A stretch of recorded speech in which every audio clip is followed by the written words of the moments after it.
So many of you that are experienced when the market slows a little bit ask me the same question, which is, how do you generate business when you don't have any? What's happening in the marketplace? If it's slowing down, we need to find a way to generate business. And there are properties that sell every single month of the year, good market or bad, because there are people getting divorced, there are people being foreclosed on, there are people lose their jobs, there are states where people pass away. Lots of ways to generate business.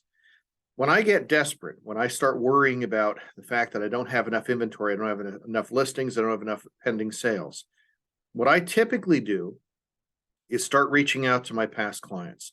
Or if I'm brand new in the business, or if you're brand new in the business, start reaching out to your sphere of influence, everybody who already likes and trusts you, and try and remind them that you need their help.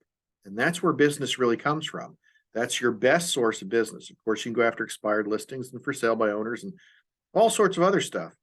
Let's talk today about your past clients and your sphere of influence.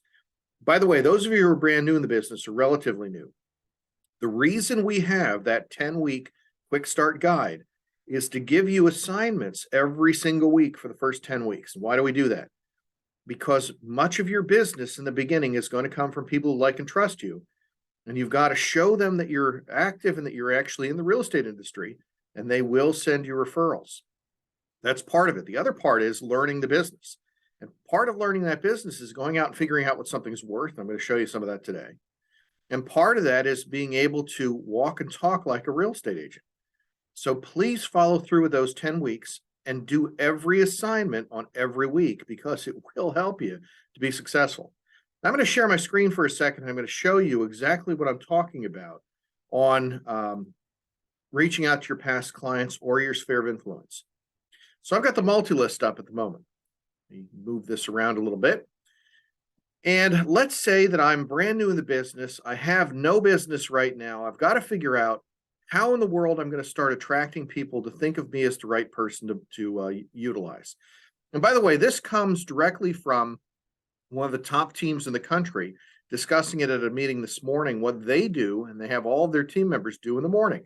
Now, we used to send out just the note cards, just send out 5 or 6 cards every morning, handwritten notes to family and friends saying, hey, I'm still in the real estate business, I need your help, but, marking it nicely. There's another way to do it. Let's say that you have friends and relatives that are not on the market right now, are not interested in selling right now, but you never know. If you reach out to them and show them you're in real estate, and this takes about 5 minutes, you're going to help them to think of you as the real estate agent that you want to be, the success you want. You're going to find some of them that will sell despite the fact that you didn't think they would, and you'll find some of them that will refer you business. I'm going to go into the tax records for a second because we're going to pick a property that's not on the market. I'm going to use as an example my mother's old house, just as an example. And it's if I scroll through it, 1,778 square foot. It's 3 bedrooms. Where are we here? It actually shows us 4 here. It's not. It's 3 bedrooms, but let's set that aside a minute. It's 3 bedrooms, 2.5 baths, built in 1970, 1,778 square feet, and it's a split level. It's on a 1/4 acre lot. Now, what I want to do is I want to send something to these clients, if I can, showing them that we're competent at selling real estate. And by the way, something they're really going to like, something that's really going to stand out. So I'm going to go over here and open a window, and I'm going to go to mymoxie.century21.com. mymoxie.century21.com. Now, if you're logging in for the first time, it's going to make you log in as if you were going into 21 online. Up here, I'm going to click on Present. And under Present, it'll load in a second. It's going to give me a lot of choices. So what I'm going to do is I'm going to build a market analysis for these people in minutes. And this market analysis we're going to send out to them and just say, thought you might want to know what's going on in the marketplace. Great way of doing it. So here, let me minimize this so I can do it. I can't minimize it. Darn. All right, create new. I've got a couple of choices here. Seller, buyer, property review. I'm going to hit seller. Very easy. Got lots of templates here. I've got a couple of choices. I can do a default seller, which is just a CMA, or maybe I want to do my 9 steps to selling a property with a CMA attached. I'm going to choose that one for now. I'm going to hit continue. I'm going to pick the multi-list that I'm most likely to use, in this case, the Lehigh Valley, and I'm going to prepare it for whoever that client is. Now, I forgot the client's name. We're going to call him Jim McVee. All right, create. It's going to take a minute or two to actually come up and start building this CMA, but it's going to find comparable properties for you and put it in a beautiful format. Now, the location of the property we're trying to do is 1950 Ravenwood Drive. Now, in order to do this, by the way, you need to know the email address of each of your family members or friends or whoever you happen to be sending these to. And you need to know a little bit about the property, which is why we're pulling it up on the tax records. I'm going to call, most of this I don't need. 1950 Ravenwood Drive, Bethlehem. It already found the property. It's in the Bethlehem Area School District. I can probably put that in. I don't need to put in elementary school or anything like that, but what I will put in is that it's a single family home, 3 bedrooms, 2 full baths, and 1 half bath. Living area was, I think, 1734. Lot size was, I don't know, 8,900 square feet. I forget what exactly it was. Let's say somewhere in there. Square foot, 1734. And year built, 1971. Now, I can put in lots of other features if I want to, anything I know about the property, but I don't necessarily need to. I've got a pretty good outline of it. If I want to upload an image, I can actually go to maps.google. I can pull up that property, 1950 Ravenwood Drive, Bethlehem, PA. If I do this so that it looks like their house, over here I click on the picture, and then I can screenshot the picture if you want to add a photo in. Split level, 3 bedroom, 1 half bath. Let's go back to Moxie. I'm not going to worry about putting the picture in now. And I am going to continue. And the computer is going to start finding comparables for me. Now, I have a lot of comparables here I can use. I can also pick some out of the multi-list if I'd like. But what I'm going to do is I'm going to probably pick the ones that are split levels. Loxley Drive, Collingswood Drive. Let's see what else is here. There's another one, Stonington. One Highland. See if there's anything else here that might be interesting. I don't need a lot of them. But I do want to put some in because I want to show them that I've actually done some research on their property.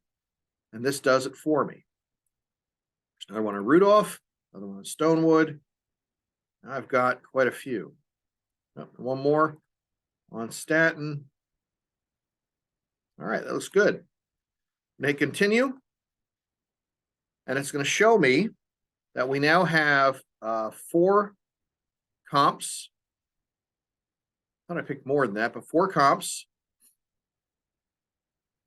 1 active, 2 sold, and 1 pending. And it gives me information about them. Asks me if I want to make any changes, add a custom listing if I want to, or if I can add listings by MLS number if I want to. I'm not going to do that. I'm just going to hit continue for now. It's going to estimate a market value. I'm going to create a range instead. Now I see the range here is between 280 and 380. That's a little bit much. But just so I don't give them something specific, I'm going to give them a range of, let's say, 320 to 350. Apply that.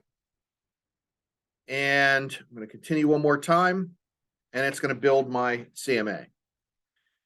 Now, this CMA is going to have some nice tools in it, but it's actually going to build a really, really sharp thing for me. Now, I'm going to do a web view, I think. I thought I could actually view it. There we go, view. I'm going to view the web version. Builds it for me. And this is what it's going to look like. So when it gets to them, they're going to see this. Relentless service plan. Now, again, you can just do it as a CMA. What you can expect from us, 121%. Now, this would normally have the picture of their house on. I didn't bother uploading it, but that's what would be there. It's going to show the comparables that I used. And as you click on any comparables, it pulls up all the information on them, including the pictures that came from the multi-list inside, so someone can see what they were. Now I might want to, that's comparable 1. Let me close this one out. Let me pull up comparable 4. Again, shows you the inside pictures, shows you the remarks on it. I can scroll down and find all the information on it. Very nice layout. That gives me the comps. Next, it gives me a detail of what each comp has. Shows them comparison side by side with the listing with the property you're trying to list. Subject property up here, information below. Gives averages of what's happening in the area. And by the way, they will hold on to this because they're excited to get information on what's sold in the area and what they're actually getting. Again, it'll come back to a picture of the house if you actually put the picture of the house in. And then after that, if they flow through it, it's the 9 steps to selling your property, what we do, enhancing the appeal for staging. We don't get a second chance to make a good first impression, how to price your home to sell. It goes into understanding the market, factors that influence your home's value. And then finally, we go into marketing. It steps through the entire marketing process we use. Now, all of this automatically goes out to them. Now, if I want to send it, I'm going to click send. And I'm going to send it to myself. Subject. Oops. Subject is going to be quick market analysis, quick automated. Let's do that. Market analysis of your home. Hi, Jim. Message is going to be, I was thinking about you today and thought you might like a quick updated analysis of your home's value based on other properties that have sold in the neighborhood lately that are similar to your home. Of course, this is an automated valuation. So if you actually want to know, sorry, my phone's ringing too, want to know what your home is likely to sell for if you ever decide to sell it, please let me know, and I'll be happy to stop by and do a full detailed analysis. But I know a lot of my clients love these reports. Please let me know if there's anything at all I can do for you or for anyone you know. I always need referrals. Thanks again, Lauren. And then I send it. That's it. Whole process, whole program, start to finish. Great, great program that'll allow you to stay in touch with people. And again, if you've got nothing to do in the morning, from 8 to 9, 9 to 10 in the morning, this is one way to show them what you're doing effectively and to remind them you're in real estate and it's something they love. They love to see what's happening in their neighborhood. They love to see the prices in their neighborhood. And I think this is a great way of building business over time. Even if they're not willing to sell right now, it's reminding them that you're out there, and you never know when they're going to run into somebody who needs to sell a property. And they're going to say, you've got to call Jim or Sally or Bill or whatever your name happens to be. All right. I hope that's good and I hope that helps. And I will catch up with you later.